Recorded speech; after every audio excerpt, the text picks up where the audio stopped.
This is the final stop in our countdown of the NFL's most disappointing teams of the Super Bowl era before we hit the top 10. We're finally free of the Tennessee Titans mini dynasty with their most recent entry at number 12 from 2009. Number 11 is arriving shortly, but first, let's talk about C-Score. This channel created C-Score with a specific purpose in mind: to properly evaluate every single team of the Super Bowl era without just relying on their records. For a deeper explanation about how C-Score works, be sure to check out the description of this video. So what does it take to qualify as a proper disappointment? First, a team has to put up a season with a positive C-Score. They follow that up with an elevated C-Score of at least 15. Then, their C-Score falls into the negatives, with this season serving as the disappointment. The larger the drop from Season 2 to Season 3, the higher that disappointment will rank. Very quietly, one of the best NFL teams of the 1990s, the Kansas City Chiefs hit a wall in 1998. They were quite disappointing, but not quite top 10 disappointing, taking our number 11 spot. Wanted to hop in here and thank you for joining us today. Be sure to like and share this video. If you're subscribed to the channel, I thank you very much. If you're not, I hope you'll consider doing so, along with dinging that notification bell. Let's give a visit to Chiefs Kingdom. The 1996 Kansas City Chiefs season wasn't an ideal one. They did finish 9-7, but with a very small negative point differential. What they did was face the league's second hardest schedule, as has been common historically in the AFC West. They finished with a C-score of 3.796. Two other things are worth mentioning when referring to this season as not so ideal. The first is the drop-off from the Chiefs' performance in 1995, when they unexpectedly earned the AFC's number 1 seed, only to go one and done in the playoffs, in large part due to a faulty kicking game. The second is that there would be no chance to make up for that in the playoffs because Kansas City failed to qualify. Things were looking good early on though. The Chiefs looked every bit the contender they were expected to be with a 4-0 start, including a 3-0 record within the division. A speed bump dropped them to 5-3, but they quickly defeated 3 straight NFC opponents, including the eventual Super Bowl champion Green Bay Packers, to rise to 8-3.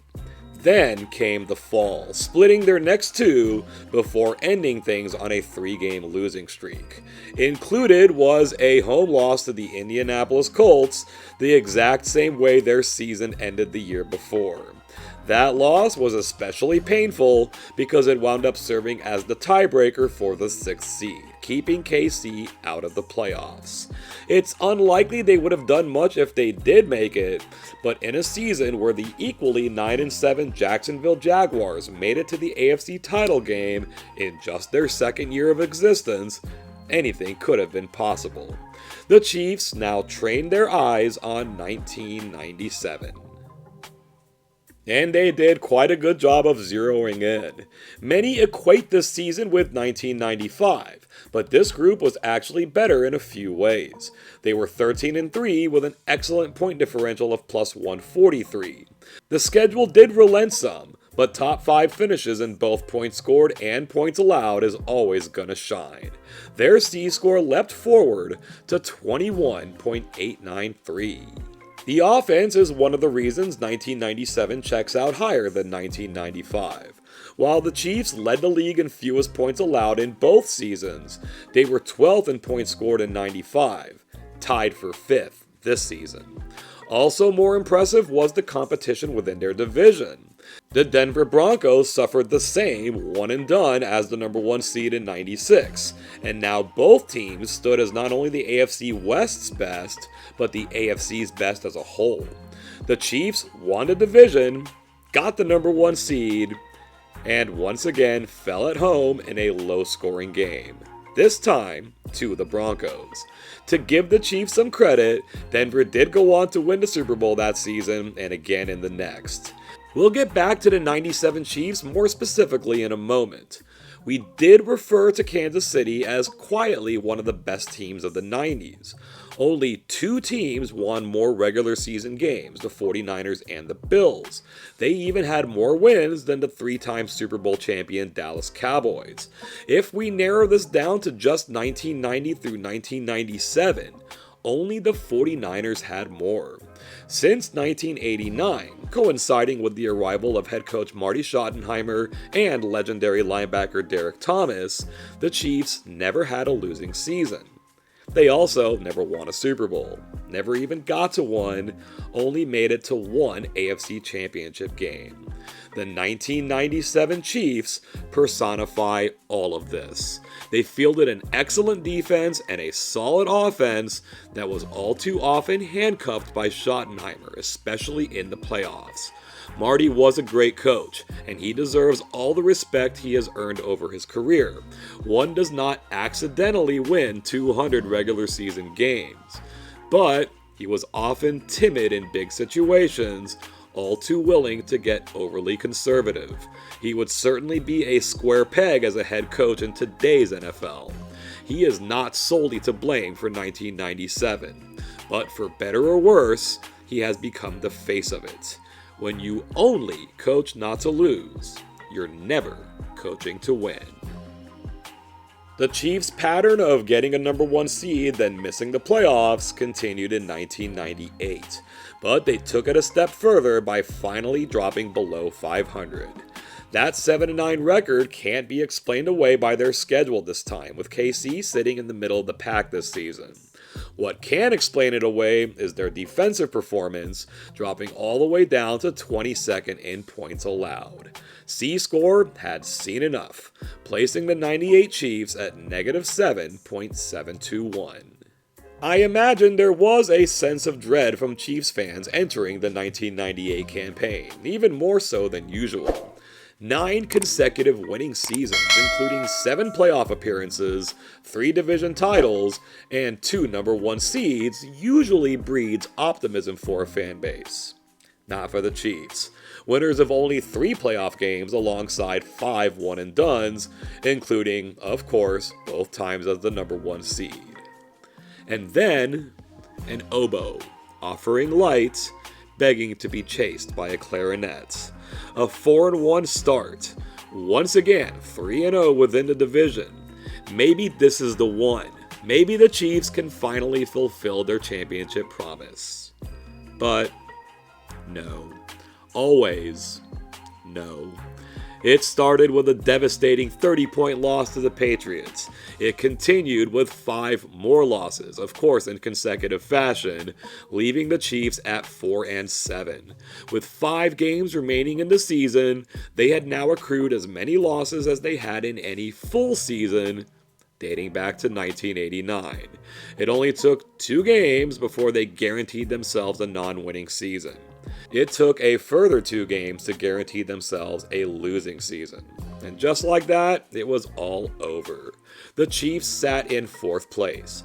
They had but a single Pro Bowler, future Hall of Famer Will Shields, and after the season, Marty Schottenheimer submitted his resignation. It's tough to point at just one thing that went wrong with the Chiefs. Sure, they were still playing hot potato at quarterback between Elvis Grbac and Rich Gannon. The running game was a bit of a hodgepodge, and the defense fell well below expectations. But if there was one area where they truly fell off, it's in their penalties.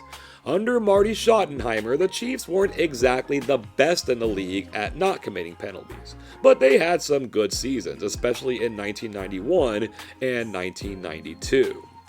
Then came 1998. 158 penalties for 1,304 yards.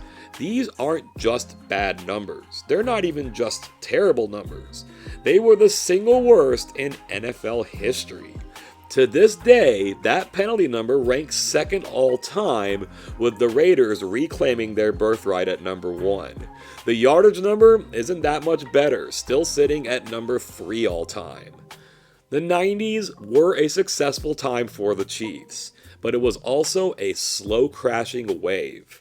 That wave finally hit the surface in 1998, and while that season serves as the disappointment for this 3-year stretch, it does the same for the preceding decade as well.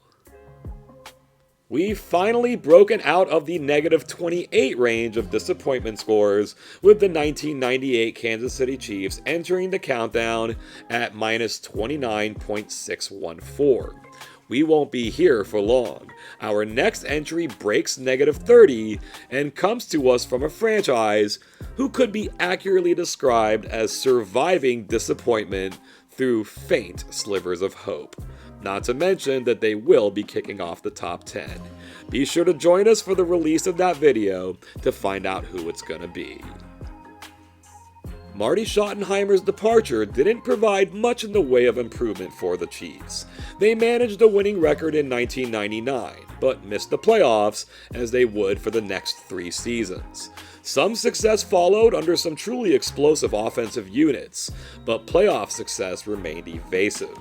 They were already on a streak of 4 consecutive playoff losses and 2 consecutive home playoff losses. Those streaks extended to 8 and 6 respectively. Of course, things eventually turned around. Perhaps the preceding disappointments, including this one in 1998, made it all the sweeter for Chiefs Kingdom. Let me know your thoughts about this Chiefs team and the Chiefs of this era. What do you believe is Marty Schottenheimer's true legacy? Should he have at least one Super Bowl ring with the Chiefs, or maybe even with the Browns? Perhaps something else completely is on your mind. Sound off on whatever it is right down there in the comments section below. Thank you once again for joining us today, and until next time, I hope you have an awesome day.